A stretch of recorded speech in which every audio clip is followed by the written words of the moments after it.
Hey guys, it's Brian. Welcome to Financial Fitness. If you're new to the channel and want to hear more about personal finance and worth the money videos, please subscribe. In this video, I'm going to be talking about my recent trip to Universal Studios and Disney World in Orlando, Florida. This will be a combination of a partial vlog and worth the money videos since I didn't want to focus too much on filming while I was there. But I captured enough to show what the theme parks look like, along with some of the rides, waiting areas, and an idea of how many people are at the parks in 2022. At the end of the video, I'll talk about how much I spent, what my thoughts are on the trip, what I would have done differently or planned better, and if I'd consider going again. Let's get started. We started the day pretty early, around 8 a.m. to get breakfast and make our way to the Universal Studios theme park. We checked out the Fast Pass desk to see how the lines were right after the park opened for the day. The second we got there, I was told that a lot of the more popular rides had a wait time over about 50 to 70 minutes already, and the park was open officially for only about 10 minutes. We ended up deciding to get the Fast Pass so that we could hop through both parks fairly quickly throughout the day and ride as many attractions as we could.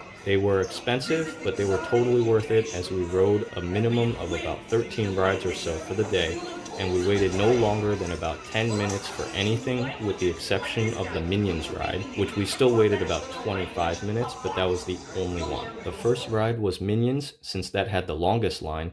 It was a cute 3D ride and I can see kids really liking it. Transformers was close by, so we did that next. It mostly just shook the car you were in, just like in Spider-Man. Rip Ride Rocket was my favorite ride of the day, but I didn't get any footage of it until the nighttime when I was leaving the park. I also will point out that the Z Fold 3 screen was amazing for using the map at any of the theme parks instead of always needing to unfold the paper version of any map. All the footage and photos were taken on the Fold 3, with the exception of a few videos from an iPhone. We were making our way to Harry Potter and went to the Fast and Furious ride before we got there. It took a minute to find Diagon Alley, which wasn't labeled or anything, and we were amazed. It felt so immersive, like being in the books. We actually ran into someone later in the day that claimed that they didn't even know it was there because it's not labeled. The next ride was Escape from Gringotts, which was my second favorite ride of Universal. Inside the bank where the lines begin, felt so realistic with the bank tellers and the elevator moving. I would consider it a mini roller coaster because it does a lot of moving side to side rather than moving forward, and the individual carts also rotate sometimes to focus your attention on a screen or something else specific along the ride.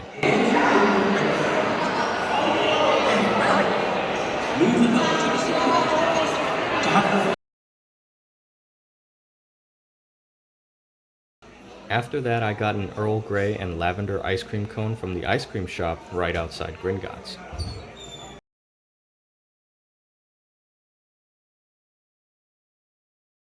I checked out some of the shops, but ended up taking the Hogwarts Express to the Islands of Adventure Park and park hopped. Once we got to Islands of Adventure, we ended up riding Spider-Man, which was a 3D simulation ride, a lot like Transformers, except Spider-Man themed. It was very similar to the Minions ride too, except it moved around more instead of just shaking back and forth. The Minions ride mostly just tilted forward and backward. The Hulk coaster was next, and this had a couple loops. The ride itself was fairly fast and short, but loops don't do that much for me. From there, the next ride was the Jurassic Park River Adventure. This was a fairly calm ride, which I really enjoyed to take a short break from all the walking and cool down a little bit. It only had 1 or 2 mild drops. You might get a little wet at the end, but it shouldn't be much. I figured at this point after this water ride that I'll save the Velocicoaster for later in the day, even though I was already in the area. This became a critical mistake as I eventually got a little nauseous from riding all the different coasters and simulators and ended up passing on that ride for the day. I ended up taking it easy by stopping by the Dr. Seuss area and riding the trolley, which casually moves through that area of the park. It honestly felt like a tram with a good view more than an actual ride. After that, we went back to the main park and went on the Simpsons ride. But before we could get there, they had the Mardi Gras parade.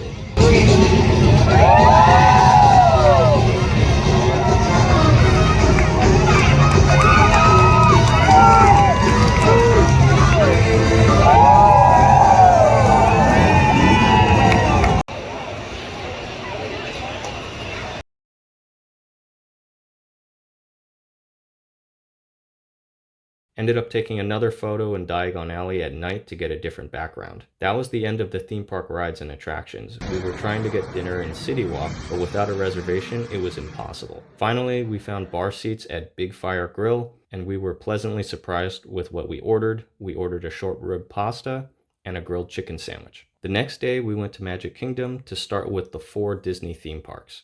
We decided not to pay for Genie Plus, which likely would have been helpful with at least skipping the lines for a few rides that day. With Magic Kingdom, you have to either take the boat or take the monorail. I thought the line for the monorail would be longer since it's a shorter ride than the boat, so ended up taking the boat.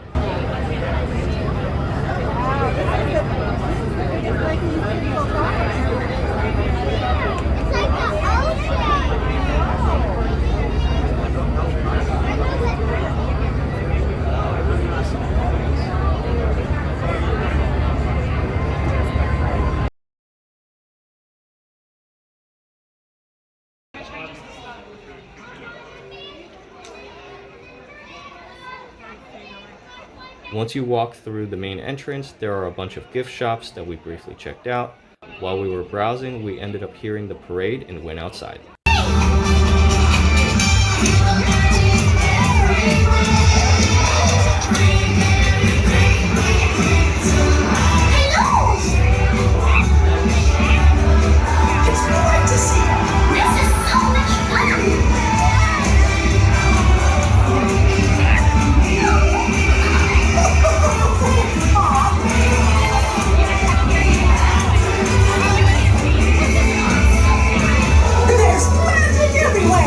After taking tons of photos in front of the castle like everyone else, we walked to the first ride of the day, which was Jungle Cruise, where we waited for almost an hour and a half on the standby line to get on the ride.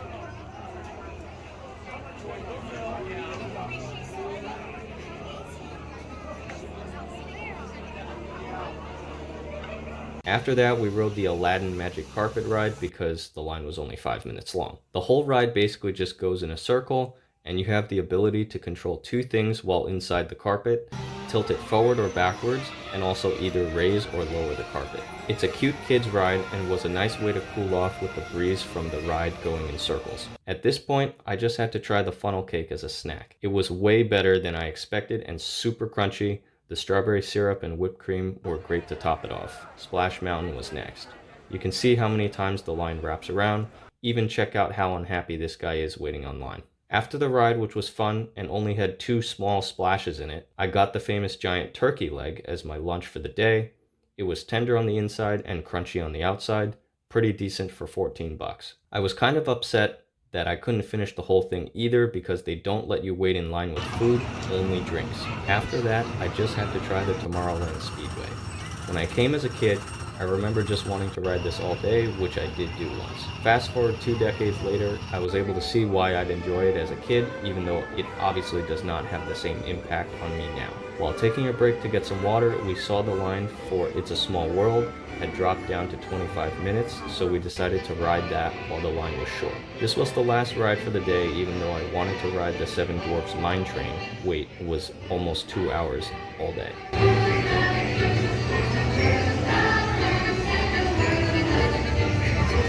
We finished it off with the fireworks, which I got some pretty good footage of, but I didn't record the whole thing since I wanted to see some of it not through my phone screen.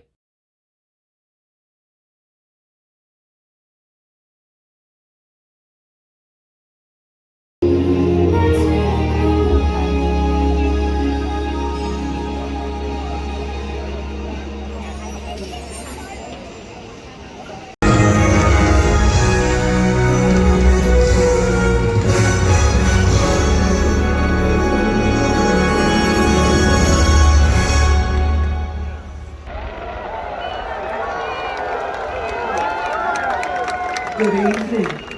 Tonight we gather in a most enchanted place, one overflowing with the magic of dreams come true. Those who venture here filled with hope in search of this magic leave inspired, changed by what they discover. If you dare to embark on this journey, you too may find what you Fairy tales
out to either the boat or monorail, I saw some displays in the window that are harder to catch during the day. We took the boat again because the lines were shorter than for the monorail, with everyone leaving the park right after the fireworks, around 9 p.m. The next day, we got Genie Plus for Hollywood Studios, but a lot of things were not working for a large portion of the day, so it made it not worth it in my opinion. Rock and Roller Coaster, Rise of Resistance, and Mickey's and Minnie's Runaway Railway were all shut down at least some point throughout the day. Rise of Resistance being the worst at probably about 2 to 3 hours from what we saw on the My Disney Experience app. For the record, checking the wait times is nice on the app, but what does not work is using it to navigate your way to another ride or attraction. It seems to freeze just about any phone, even my Z Fold 3. Right after we walked in, we saw the parade with The Incredibles, Monsters Inc., and Toy Story on our way to Mickey and Minnie's Runaway Railway.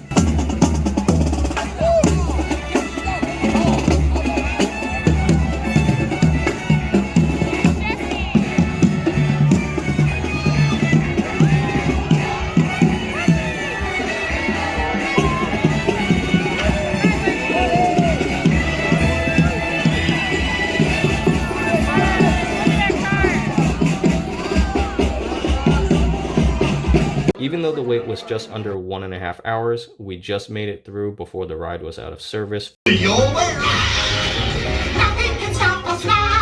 After this point, we largely spent our time in either the Star Wars area or the Toy Story area. Next was Star Tours as the first reservation, which I don't have any footage of, but that was fun too. Check it out as long as the line is less than 45 minutes. On the way to Toy Story, I took some photos while passing through Star Wars. My favorite ride was Toy Story Mania, which we rode twice. It's an interactive ride where you're competing with someone in your cart for a high score. It's a mini target practice game that's fun for everyone. I was going to wait for Slinky Dog Dash, but the line was almost 2 hours all day long, and it was actually in service the whole time.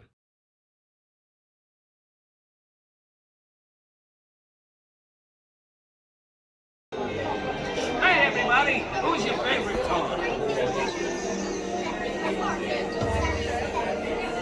I said, who's your favorite toy?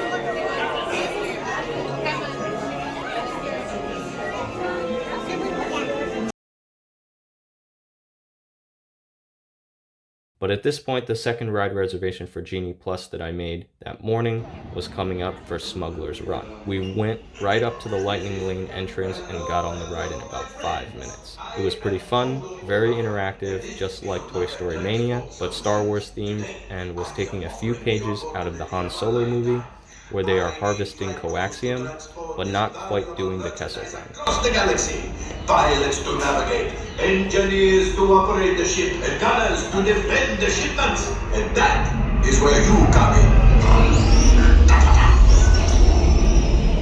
Oh, the Millennium Falcon. En route for some very fast and very profitable expeditions. Chewbacca, my fine furry friend. Yes, as we agreed. You let us use the ship, we'll get you the supplies you need. It's a win-win. You help the resistance, and I get all the profits. What? The first order will never know we were there. Okay, time to go, so bye-bye. After the ride, it was lunchtime, so we went to the spot right outside from Smuggler's Run and the Millennium Falcon. It was called Docking Bay 7 for a tuna poke and grilled chicken salad, both of which were excellent. It was the first substantial and satisfying lunch we'd had on the whole trip out of all the theme parks.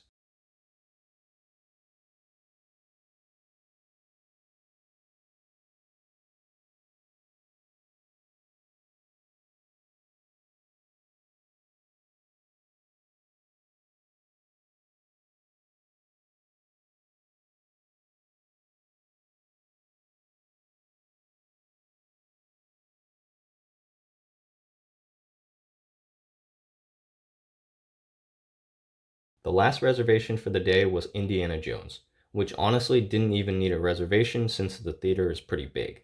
I do recommend seeing it. It's a pretty cool attraction to see live and on stage with the set moving. By the time this was over, we had missed Frozen and Beauty and the Beast since those ended around 5:30 or 6 as the last showing since they're live. That was the last attraction or ride we saw for Hollywood Studios before we left to go get dinner at City Walk.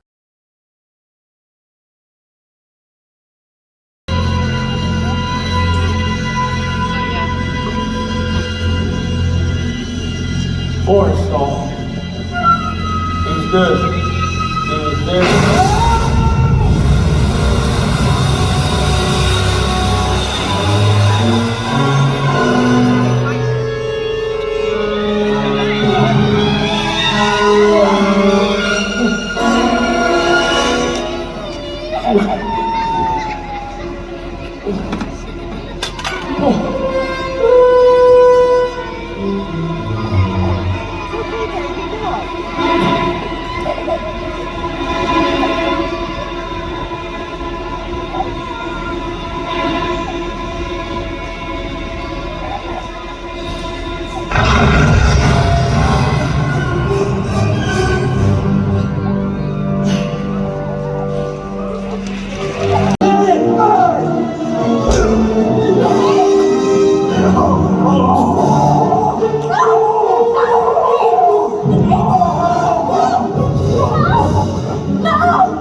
All right, nice job, everybody. Well done, well done, well done.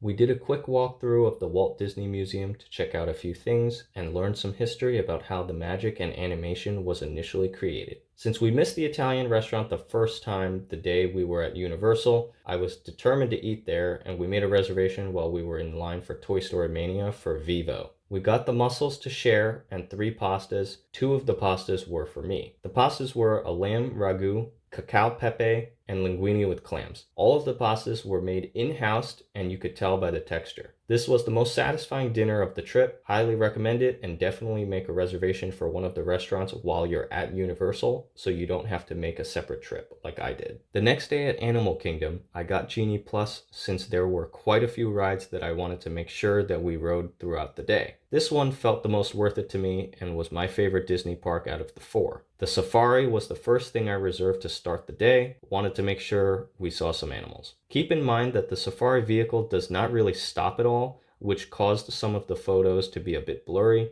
and the ride takes about 15 to 20 minutes depending on if any animals block the path of the safari vehicle. But later on I found out that after 2 p.m. park hopper starts and kids start getting tired, people start jumping to other parks and out of Animal Kingdom, and the line completely disappears from an hour and a half to start the day to less than 15 minutes for the safari. As a result, we ended up riding this 3 times in the same day, and it honestly was slightly different each time.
Anyway, after the first round of safari and the next ride, I was mostly excited to check out the Avatar area. On the way to Avatar, I went on Expedition Everest, which was probably my second favorite ride of Disney, right behind Flight of Passage. Expedition Everest, even though I didn't get any footage of it, is exciting because it's one of the few roller coasters that actually goes backwards in the dark for a decent portion of the ride. The line for Flight of Passage was about 50 minutes, even though the listed wait time was 70 minutes on the app, but it was probably the most immersive ride and very similar to Soarin' Around the World in Epcot.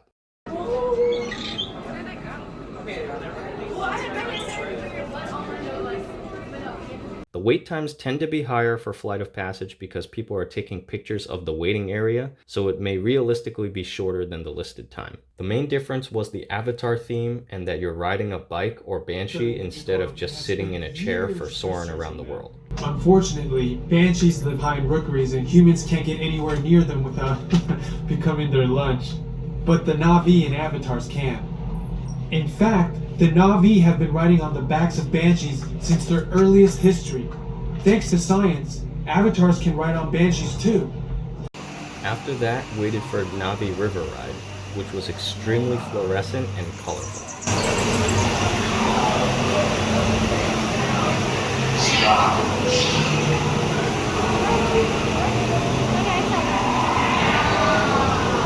Day one now.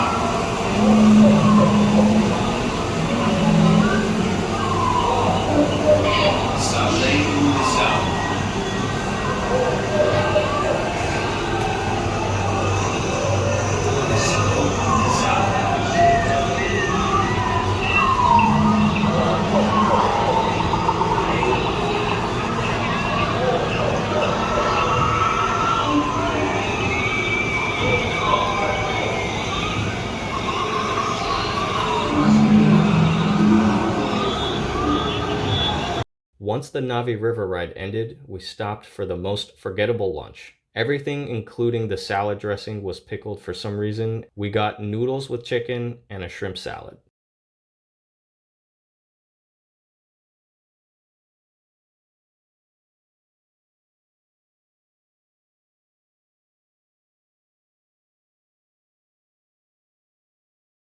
After lunch, the safari line was 10 minutes, so we went back to the safari and got some more pictures. I even got a video of a giraffe running the second time. A giraffe's long legs can carry them up to 30 miles an hour. Then on the next reservation, we went on Cali River Rapids. Expect to get splashes of all varieties on this ride. It was a fairly short one and reminded me of tubing at a water park, except with a small seatbelt. To finish off the day, we went on another safari and then headed to Disney Springs.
Disney Springs has a lot of Lego creations around the area like Mickey Mouse, Frozen characters, Star Wars, and more.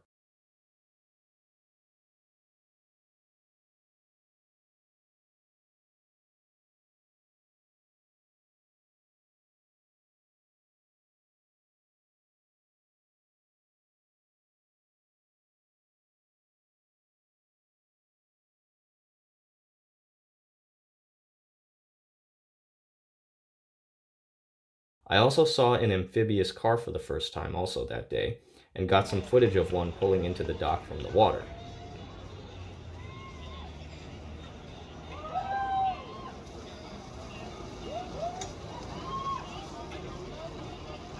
After that, stopped by the Lego store and the gift shop to see if anything was eye-catching enough to buy.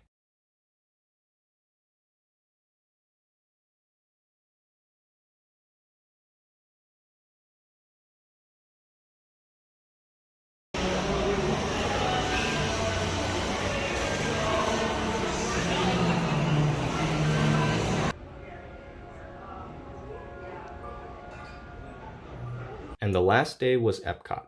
I was expecting it to be a bit of a wind-down day with a lot of snacks from the food festival and maybe a handful of rides. Turns out that Epcot is so big that there was just as much walking as the other Disney parks. It also does not require Genie Plus in my opinion, since there aren't that many popular rides and the attractions are things that you can just walk by and see, like the butterfly exhibit, the aquarium, and Blossoms of Fragrance. The first ride of the day was Soarin' Around the World, which reminded me of Flight of Passage, but a little bit older and sitting down while flying through a live National Geographic short film. I didn't get any footage of it since the wait was fairly short at the time. The next ride was in the same area called Living with the Land. It's essentially a lazy river ride documentary taking you through the greenhouse and the sustainable practices implemented by Disney for their theme parks.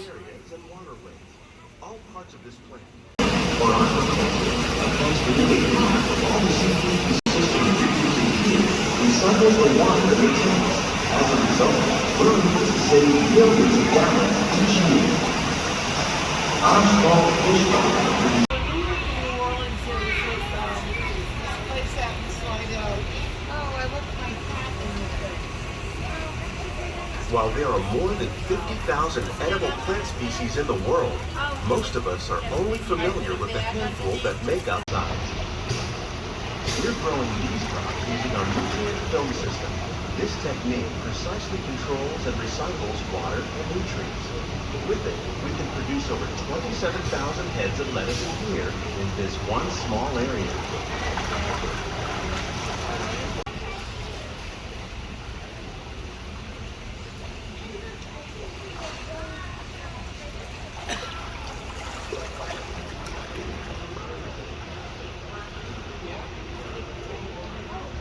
The butterfly exhibit was close by on the way to the main circular area with all the food stands. So we went inside the tent where there weren't as many butterflies as I was expecting to be flying around. Most of them were at the top of the tent trying to fly out. Right before we got into the circular area,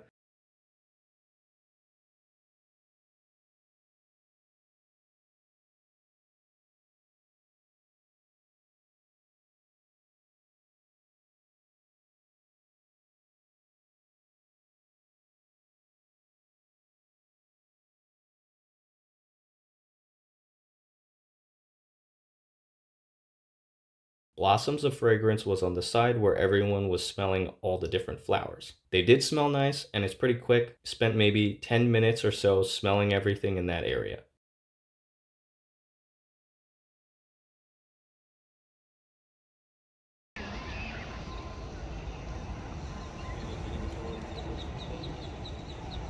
At this point, it was definitely lunchtime. I started off with the first tasty thing that I saw, which was a small plate of tuna poke. It was okay, at least it was fresh, but I wasn't crazy about the yuzu sauce they put on it. This was at Citrus Bloom near the entry point of the circle. The next stop was, in my opinion, probably the best one of the day that had the most variety also, which was Canada Northern Bloom. Over the course of the day, I got all 3 food menu items from them, but the beef tips were well seasoned and nicely cooked as medium with a tasty mushroom sauce. The seared scallops, I only wish there were more than 2 scallops. You only get 3 if they're really small when I asked them about it. Either way, you have to check out the food in Canada. I'll get to the cake later in the video. I wanted to get something to drink, and so we stopped by China for the rose bubble tea, which was excellent. It may have been one of my top 5 bubble teas of all time. Granted, it was way overpriced at around $9. Even Tiger Sugar isn't $9, it's about $6 or $7. Anyway, the mala chicken skewers were good, but they definitely were not mala. More just like heavy with sriracha, and the crab wontons reminded me of crab rangoons when buying Chinese takeout. We stayed in the area and walked inside the museum of sorts and saw some cute figurines.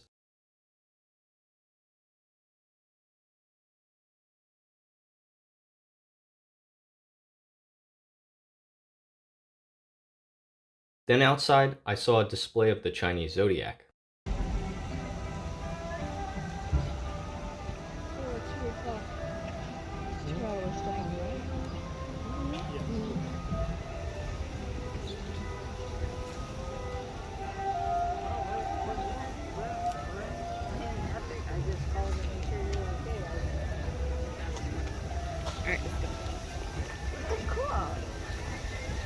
The next stop was Japan, which they had nothing interesting for food surprisingly, but the area itself and the gift shop were the most unique. They had all kinds of imported Japanese snacks at the gift shop, a samurai sword area, of which you can even buy one.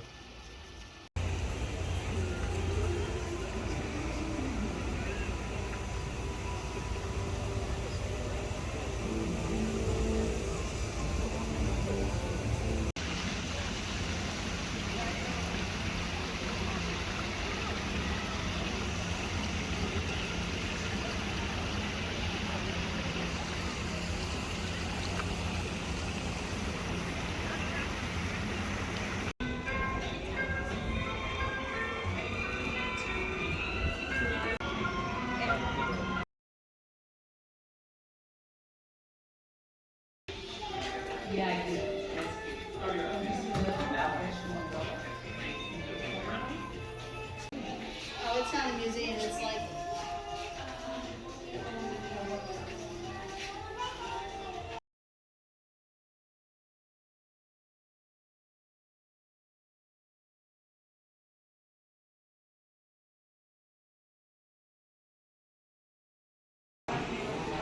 Maybe you can get into your room. I know you will.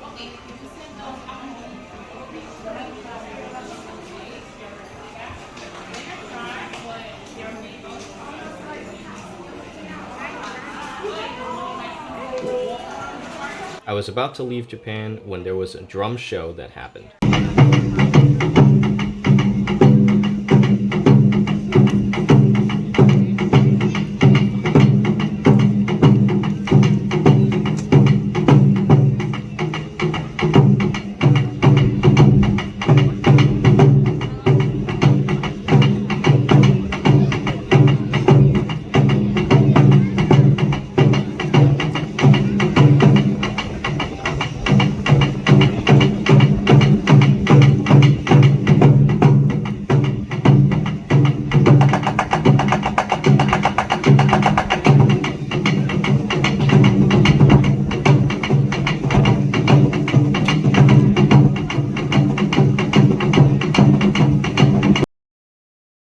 Next stop was Morocco for the panna cotta.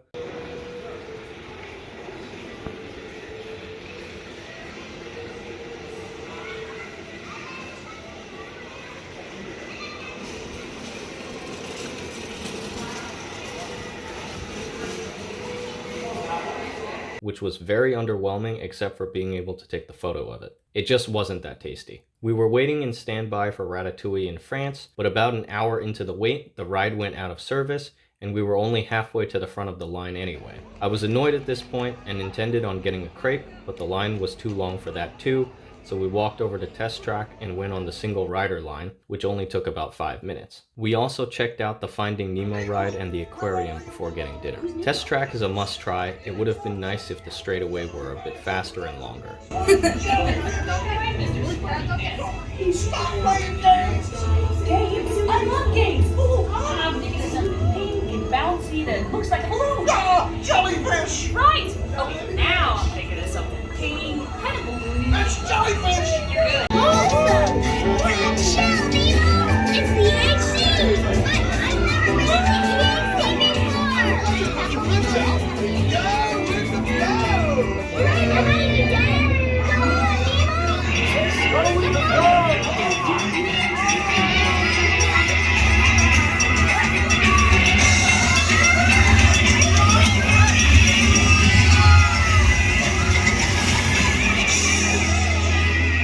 Totally! When everybody's looking for you!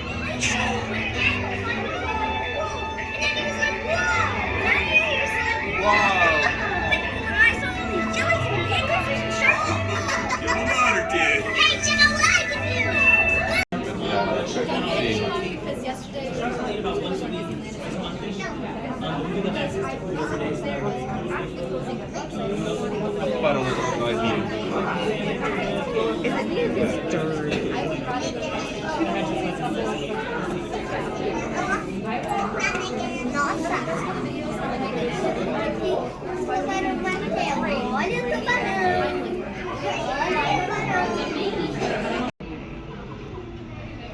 a picture, Mom.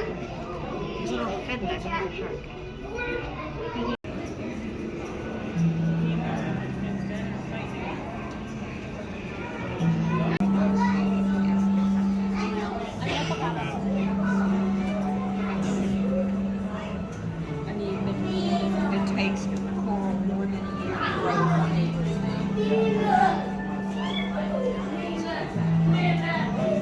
We saved the best for last, and dinner, which was in the United Kingdom Country Fish Shop, for the fish and chips. Hands down, top 3 fish and chips I've ever had, even though I haven't actually had it in the UK before. The fillet of fish was big, the beer batter was on point, and not dripping with grease. The steak fries were crunchy too, just like the fish. It was a very substantial meal from one of the food stands, even though it's $14. For dessert, went back to Canada and got disappointed by the pound cake. The gelato was excellent though. I didn't realize there would be fireworks, but there were fireworks in Epcot as well as Magic Kingdom. After the fireworks, took a couple of quick shots of the Epcot globe, all lit up to end the day and the trip. Overall, I spent about 5 days total at the theme parks.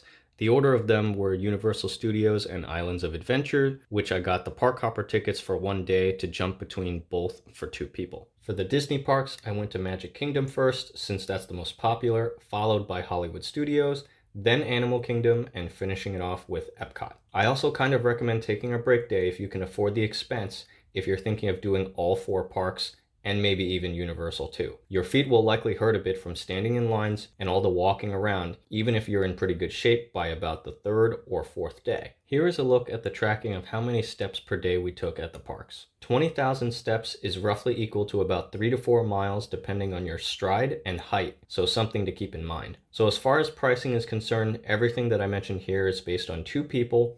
So park tickets, fast passes, meals, transportation, assume it's for 2 people. Right out of the gate, highlighted in blue before you even leave your house, you're looking at a minimum of $2,000 to $2,500 depending on the combination of airfare pricing, hotel pricing, depending on how many days you plan to be in Orlando at the theme parks, and ticket pricing based on how many parks or park hoppers you plan to do. I also opted to not rent a car since that was more expensive than using Lyft for all the transportation. It's slightly less convenient because you can't leave the parks when you're ready to leave.